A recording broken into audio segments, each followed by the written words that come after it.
सूचनाएं आ रही हैं। मेरी सुबह 5 बजे से पूरे प्रदेश में बातचीत हुई है और नारनौंद में भी मैंने लगभग हर गांव के अंदर मैंने बातचीत की है और लोग बड़े उत्साह से वोट देने के लिए आ रहे हैं, बड़े खुशी से, बड़े चाव से। छत्तीस बिरादरी के अंदर एक त्यौहार मनाने का, उत्सव मनाने का एक वातावरण दिखाई दे रहा है और सब छत्तीस बिरादरी के भाईचारे को लेकर के बिल्कुल एक तरफा कमल के फूल पर मतदान हो रहा है और शांतिपूर्ण ढंग से मतदान हो रहा है। यहाँ बहुत अच्छा परिणाम आने वाला है। अब की बार नारनौंद हल्के में पहली बार 221 बूथों में से 115 बूथों को अति संवेदनशील घोषित किया गया है। इस पर आपका क्या कहना है? ये चुनाव आयोग का निर्णय है। सभी से राय करके अपनी सूचना के आधार पर वह अति संवेदनशील बूथों की सूचना करते हैं। उनकी जिम्मेदारी है, उनको करना चाहिए कि नागरिकों को सुरक्षा मिले और नागरिक अच्छे से अपना वोट का अधिकार का उपयोग कर सके। कहीं झगड़े की अंदेशा है कि आपने कोई शिकायत दर्ज करवाई हो? नहीं, मुझे कोई अंदेशा नहीं है। मुझे अपने भाईचारे विश्वास है। कांग्रेस के जो उम्मीदवार हैं वो शरारत करने की कोशिश कर सकते हैं। उन्होंने लगातार पिछले 1 महीने से लोगों को धमकाने की कोशिशें की हैं, उपद्रव करने की कोशिशें की हैं, देख लेने की उन्होंने धमकियां दी हैं, लोगों को हर तरीके से दबाने की कोशिशें की गई हैं। लेकिन जब छत्तीस बिरादरी का भाईचारा इकट्ठा हो जाए, मुझे नहीं लगता किसी की हिम्मत होगी कि वो हमारे भाईचारे में इस प्रकार का कोई वातावरण को ख़राब कर सके। और कोई हुई तो सिक्योरिटी के पुख्ता इंतज़ाम हैं। ये सारे CCTV वीडियो यूँ ही नहीं लग रहे हैं और सब अच्छी तरह से सारी चीज़ों को, सारे इंतजाम बढ़िया हैं, कोई दिक्कत नहीं। कांग्रेस प्रत्याशी की काफी वीडियो वायरल हुई है, उन पर आपका क्या कहना है? अब वो सोशल मीडिया के नेता हैं। सोशल मीडिया को उनको जो है हुड्डा साहब से और पीछे से उनके और बहुत तरीके के नंबर 2 के काम करने वाले लोगों की फंडिंग मिलती है।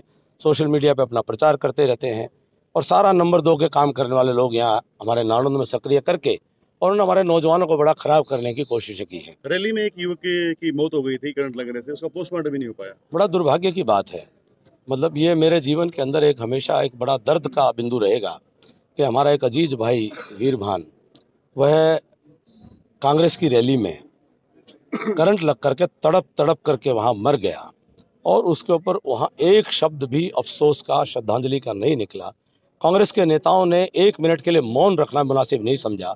रैली के अंदर भाषण चलते रहे, लाश के ऊपर जिंदाबाद के नारे लगते रहे, लाश के ऊपर डीजे बजते रहे, लाश के ऊपर गाने गाते रहे, लाश के ऊपर आतिशबाजियाँ होती रही और इतनी निर्दयता, निर्ममता, क्रूरता, ये राक्षसी सोच है, राक्षसी व्यवहार है, इसकी कभी कल्पना ही नहीं की जा सकती है।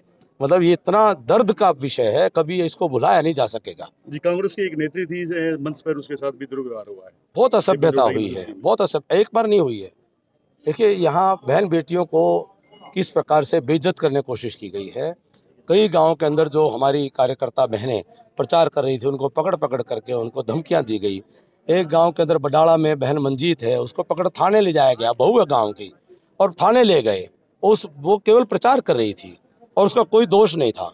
अब आज बहन बेटियां बहुओं को थाने ले जाने के काम किए गए। और हमारी जो बेटी, हमारी अपनी बेटी है, हमारी एक बेटी को, भांजी हमारी, गाली दी गई। गाली इस तरह दी गई, पूरा हरियाणा में हमारा सिर शर्म से झुक गया। और एक बहन के साथ में इस प्रकार से मंच पर और कांग्रेस के वरिष्ठ नेताओं की मौजूदगी में कोई कैसे हिम्मत कर सकता है कि इतना असभ्य तरीके से वो व्यवहार कर रहे हैं, उनको जो छेड़खानी कर रहे हैं। वो बहन का जो मुझे सूचना मिली है कि रो रो करके उनका बुरा हाल हो रहा है और ये इनको कोई फर्क नहीं, माफ़ी का एक शब्द नहीं आया।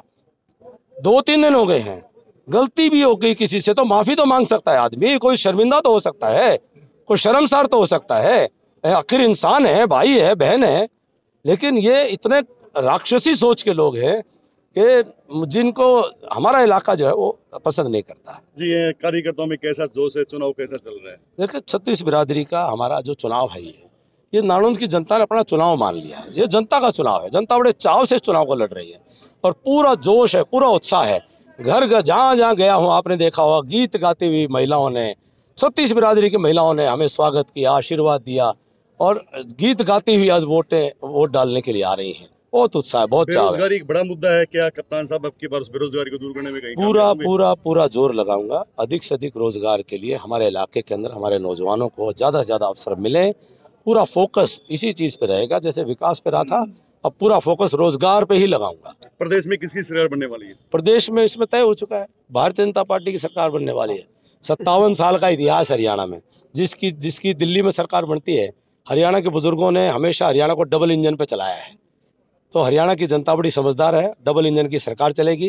केंद्र की सरकार जिसकी दिल्ली में, उसी की चंडीगढ़ में सरकार बनने वाली है। ये तंवर जी बड़े जल्दी चले गए, क्या बीजेपी संभाल नहीं पाई उनको? तंवर जी खुद को संभालने अच्छी बात है, मेरे मित्र हैं।